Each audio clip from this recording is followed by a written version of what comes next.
Nangyayari, explain ko lang. Ang weigh-in po kasi meron po tinatawag na ceremonial.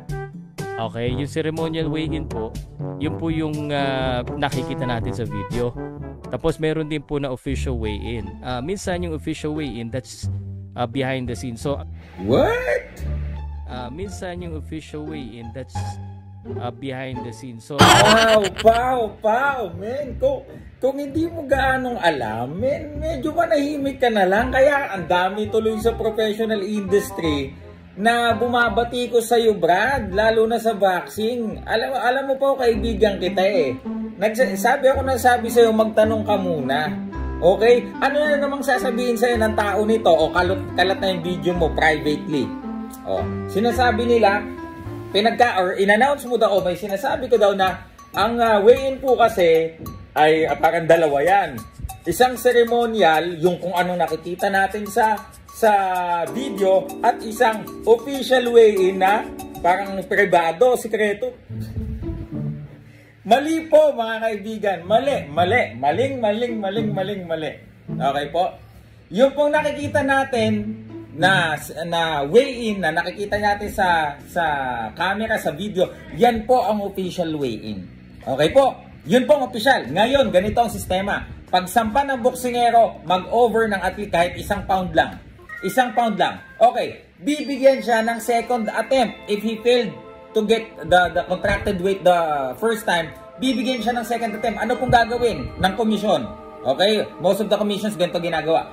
They will give the boxer 2 hours para magpapawis. Okay? At gagawin po uli, titimbangin siya second trial.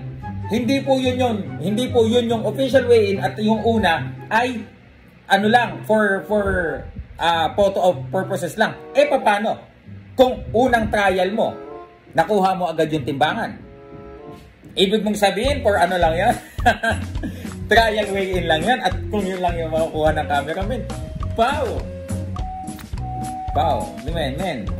Bago ka magsalita, kung hindi ka gaanong sigurado, di ba? Magtatanong ka kay Joel Taduran, magtanong ka, ya.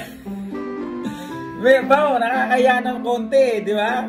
Pag hindi tayo sure, huwag tayong ito sinabit lang sa akin yung video mo na nakapanood sa'yo na SB, tingnan mo, sablay na naman, panoorin mo. O di pinanood ko.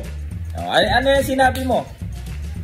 Dalawa po kasi yan. Isang trial lang kung ano nakikita nyo sa camera, at isa pong official na parang privado na lang. Pau! Official weigh-in. Kung ano makikita nyo, as is, official weigh-in yun. Kung makuha, all goods. Dalawang boksingero nakuha, all goods. Okay?